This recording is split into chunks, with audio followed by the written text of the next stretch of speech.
Another weekend of European soccer action is here, and as we keep seeing more games from all of these teams all season long, there keeps being more opportunities to create more bets every week. Now, this week I have 5 3-game parlays for the week. Last week we split, going 2-2, still leaves us at 29-11 on the season in these weekend parlays. Now, there's a lot of games to talk about that I want to talk about right now, so let's get into it. Now, while you're listening, please give this channel some help by hitting the like button, subscribing to the channel, or dropping your favorite bets into the comments as well. Everything helps. Let's start it off. We have some games on Friday, and this parlay will include games from Friday and Saturday. It's in the Premier League and Serie A over in Italy. On Friday, we have Nottingham Forest and Tottenham. Now, it's 17 games in all competitions for Tottenham this year, and they've still scored in every single one of those games. They've also scored multiple goals in 5 of recent 8 games. Now, this trend should continue versus Forest, who's allowed 28 goals in 16 games. They also have allowed at least 1 goal in 14 of 17 games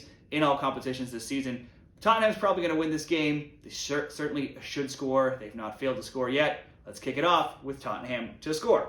Then, still on Friday, it's Genoa and Juventus in Italy. Now, this Friday afternoon, this game features Genoa hosting Juventus. Genoa are 14th. They're 4-3-8. They're winless in 4 in all competitions. They have been shut out 1-0 in back-to-back games, but both of those games did come on the road. At home, they're 3-2-2. This includes the Coppa Italia, and they have just 1 home loss in 7. That's a 1-0 to AC Milan. Now, certainly, Juve will be a similar caliber there. They are second in Serie A right now with just 1 loss. They're 11-3-1. But Genoa did win this fixture last year, so they can't take this team too lightly. They did win that game 2-1 playing at home. Juve games are also generally very close. It's rare we see Juventus blow anybody out. Their last 7 games have been by scores of 1-0, 2-1, 1-1, 2-1, 1-0, 1-0, and 1-0. So, to be safe here, we'll go double chance on Juventus. That's the win or the draw.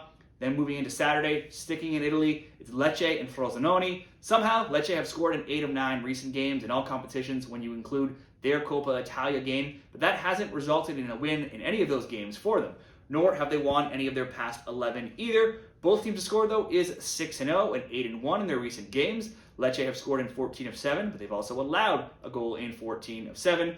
Frosinone drew 0-0 last game, but they had scored in 13 of 16 games prior to that. They've also allowed a goal in 14 of 16 games. The only times they failed to score was in Inter and in Roma, and then way back earlier this season against Udinese. Prior to that last game, they had conceded a goal in 12 straight. Now, if we look at the bulk of the season here, 13 of 15 Frosinone games have seen 2 or more goals. 12 of 15 Lecce games have seen 2 or more goals. This game should be a both team to score over and over 1.5, or maybe even both teams to score and over 2.5. I think we see at least a goal from both teams here. They both score most games, and they definitely both concede most games. So this parlay will come in plus money. Tottenham to score, Juve double chance, Lecce and Frosinone plus both teams to score, coming in at plus 141. Let's go into parlay number 2. It's coming from Friday and Saturday. All games in Germany in the Bundesliga. Friday's game in Germany is Gladbach and Werder Bremen. This is a standalone game on Friday, Gladbach's games. They average the second highest goals per match at 4.2.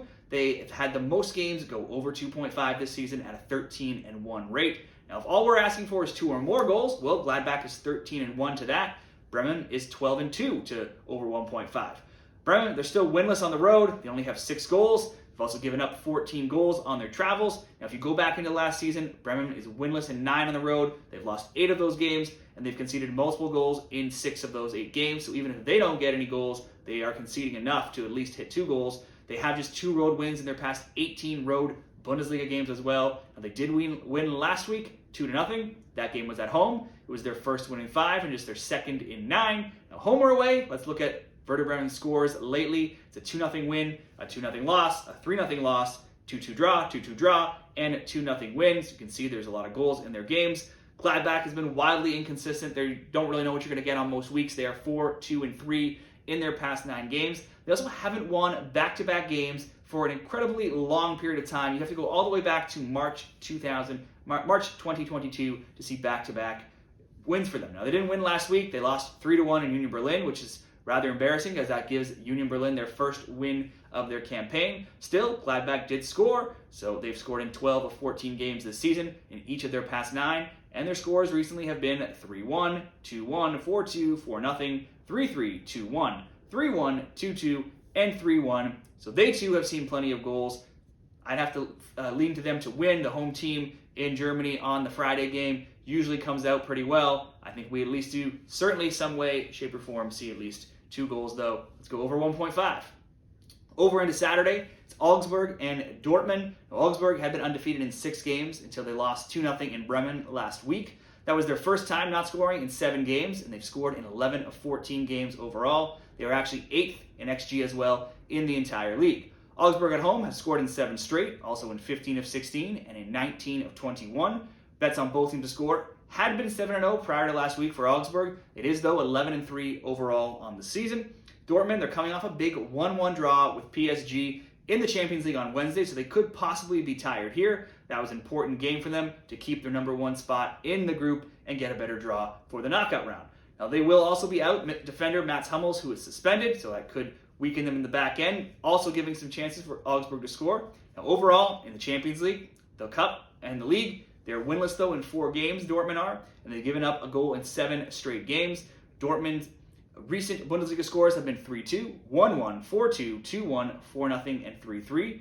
Dortmund have scored in 33 of 34 Bundesliga games, though. They've only failed to do so once in that period, and that was against Bayern. It was 3-0 and 4-3 for Dortmund against Augsburg last season. 4 of the last 5 between these teams have also seen both teams to score. Now, Dortmund, they haven't played to a 0-0 draw in an incredible 141 games, so we know someone is scoring here. It never ends 0-0. Now, I think probably both teams will score here. Augsburg had been in great form under their new head coach, Jess Thorup, as they had a club record 6 games undefeated before last week. I think we can see a goal from both teams here. Both teams to score, and we will finalize this parlay with Leipzig and Hoffenheim.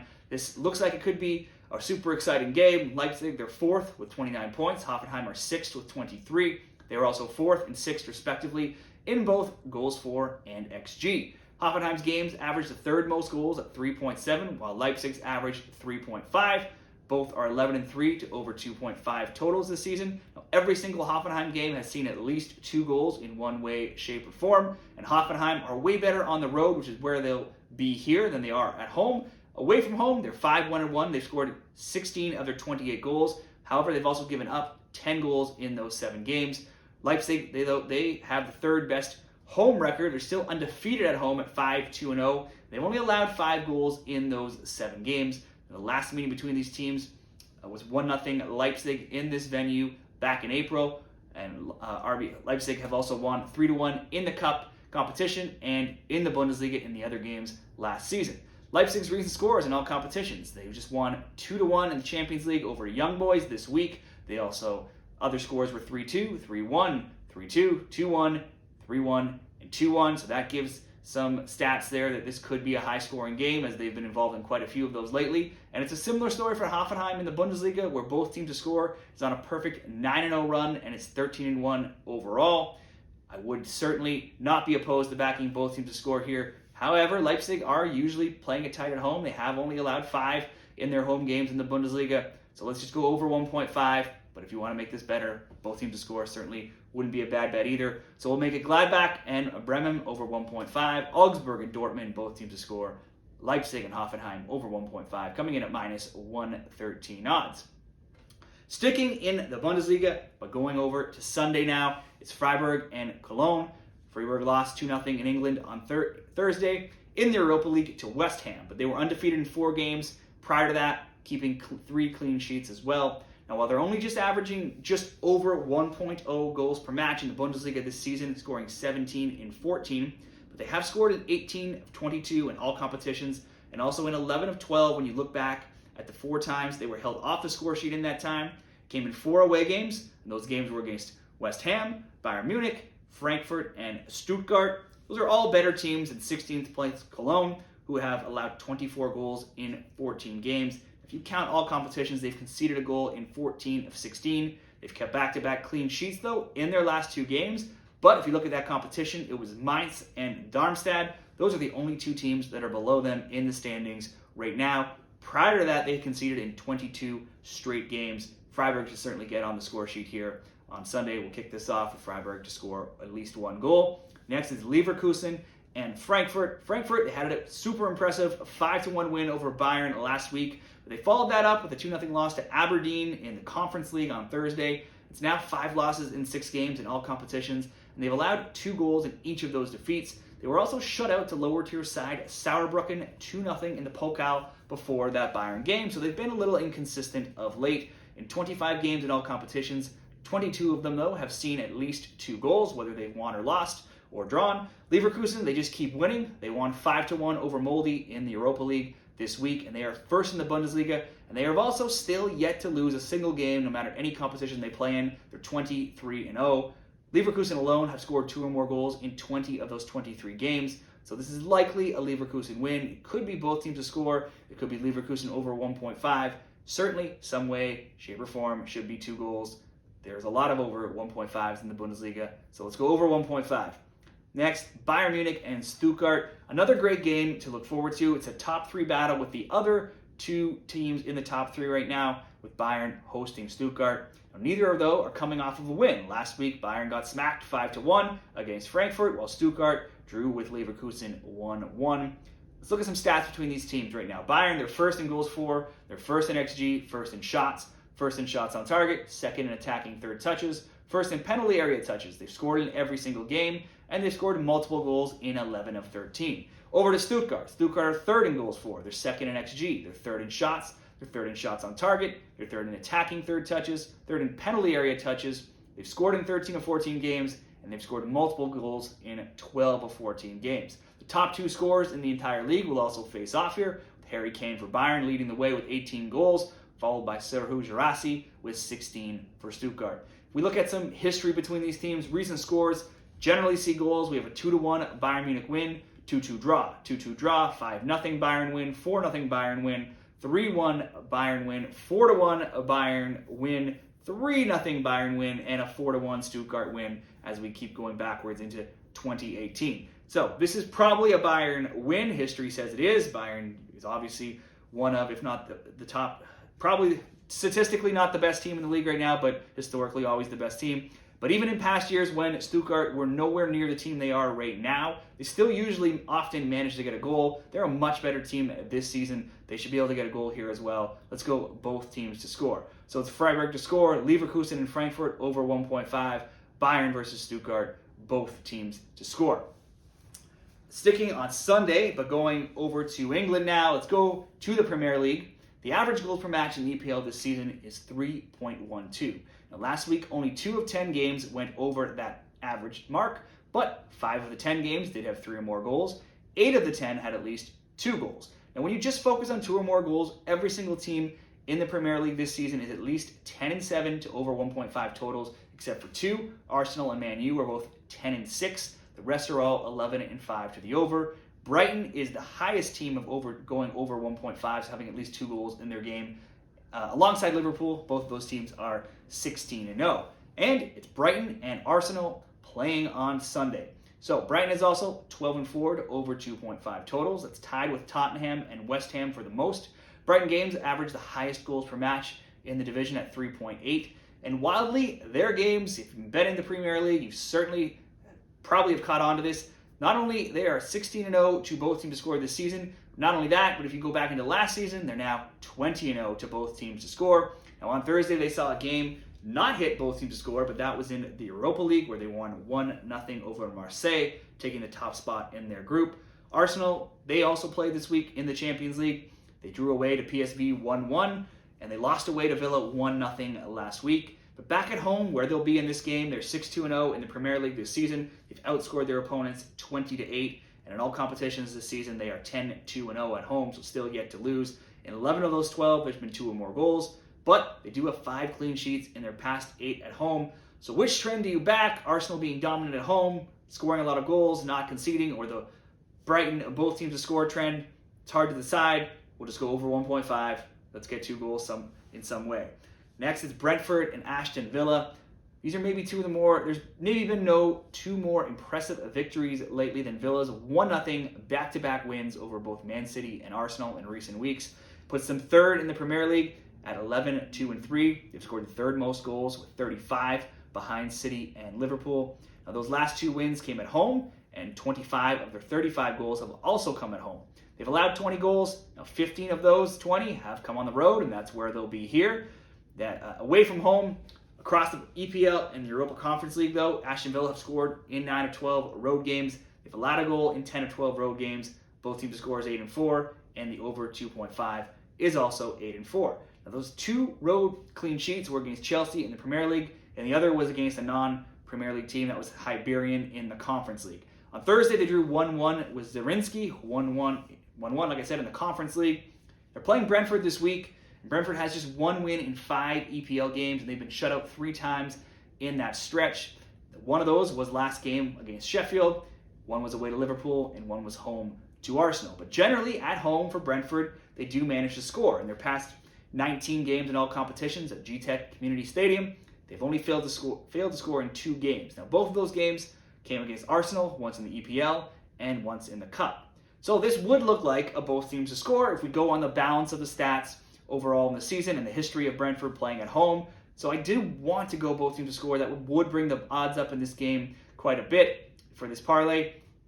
But when you look at the Brentford injuries, they have a long list of injuries, and that includes their leading top scorer, Brian Mbembo, and second leading scorer, Matthias Jensen, who is still questionable to play this weekend. So you take out those guys, you take out a few more guys, you look at the fact they've been held off the score sheet in a few games lately. It might just be safer just to ask Aston Villa to get 1 goal in this parlay. And we'll round it out with West Ham and Wolves. Across 24 games at all competitions for West Ham this season, they have scored in 22 of them, but then they've also conceded in 19 as well. Both teams to score bets would be 17 and 7. On Thursday, it wasn't both teams to score. They beat Freiburg 2-0 in the Europa League. For Wolves, they've played in a total of 18 games in all competitions this season. They've scored in a perfect 18 of them. They've conceded, though, in 15 of 18, making both teams to score 14 and 4. This, again, could certainly be a both teams to score, and if that's the way you wanted to go, certainly couldn't oppose that. But let's not get greedy. We can just take West Ham to score here. If we take West Ham to score, Villa to score, Arsenal, Brighton, over 1.5, we come in at minus 129. Got one more parlay to get to. If you're liking these bets, please give the video a like. Be sure to drop me your favorite bets in the comments as well. Let's get to this last one. It's in the EPL. And also Serie A and La Liga spread out over Saturday and going all the way into Monday. This won't pay off too much, but it comes in right around the lowest odds that I like to target for these parlays. Let's go to Newcastle and Fulham. Newcastle are one of the top home teams in the EPL this season. They're 7-0-1. They've scored 19 and they conceded only 4 goals. Now, that's the lowest goals against at home in the EPL. They could be tired, though. They put everything into Wednesday's Champions League game against AC Milan. Still lost 2-1. That put them 4th in the group. It means they're eliminated from European competition. Their opponents here are Fulham. They may only be 10th in the EPL right now, but they are just 5 points back of Newcastle, and their games have been wide open and crazy lately. Let's look at those scores. They have a 5-0 win, a 5-0 win, a 4-3 loss to Liverpool, a 3-2 win, and a 3-1 loss to Villa. So the goals are coming all over the place right now in Fulham games. We could probably see both teams scoring here, or at least some iteration of 2 or more goals. So we'll go over 1.5. On Monday, it's the final game of Serie A for this round. It's Atalanta hosting Salernitana on Monday afternoon. Atalanta are 6th, while Salernitana are dead last at 1-5-9. They've been outscored 30-11. Atalanta won 4-0 in the Europa League Thursday, and they beat AC Milan 3-2 last weekend, so they're in a good run of form right now. But more importantly for these bets, if we look at some scoring stats in all competitions this season, they've played 21 games, Atalanta. They've scored in 19 of them, and there's been 2 or more goals in 18 of those 21 games. If we look at Salernitana, they're off a 2-1 and 3-0 loss in the league, and they have just 3 wins in 17 games across all competitions. And 2 of those were not even in Serie A. Those were in the Coppa Italia. In all competitions, they've conceded a goal in 15 of 17. And those 2 games where they didn't were again in the Coppa Italia, meaning they've conceded a goal in every single league game. If we look at all of their games, 15 of 17, there's been at least 2 or more goals. If you look at just Salernitana's road form, going back into last season, they are winless in 16 straight road games. And they actually have only 2 road wins in their past 28. And they've allowed a goal in 27 of those 28. But somehow they do get a lot of draws. They are 0-8-7 in their past 15 on the road. So they do manage to get some draws on the road, even though they never win. So rather than picking an Atalanta to win, even though that probably should be what happens here, let's just go over 1.5. And finally, let's go. This has been the free space on the bingo card, basically. Hopefully that's not going to jinx it by saying it. But we're going to the Girona and Alaves game. Girona, the surprise package right now in La Liga. They're still first. They're 13-2-1. They should be good for a win against 12th Alaves, being 4-4-8, who are also winless, 0-3-5 on the road. Girona are 6-1-1 at home. They've scored 18 goals in those 8 games, and they have scored in 17 of 18 games in all competitions. So that's what I'm saying is the free space on the bingo card. Simply betting Girona to get a goal. It's happened every game except for one against Madrid. They've also scored multiple goals in 6 of their past 7. Meanwhile, Alaves, they have been playing a little bit better lately. They're 4-1-2 in all competitions. They've only allowed 1 goal in their past 3 games. So rather than going for that Girona win, just going to ask Girona to score, even though I do think they should win. They should probably score a couple goals, but they don't have the best defense themselves. So Girona to score, rounds out the parlay. Girona to score, Atalanta, Salernitana over 1.5, Newcastle and Fulham over 1.5, comes in at minus 151. Like I said, that's about as low as I want to go in those odds. So those are the picks for this weekend. I'll drop a graphic at the end of this video summarizing all of these picks. Please give this video a like if you found any of these stats helpful, and let's make some money this weekend in European soccer.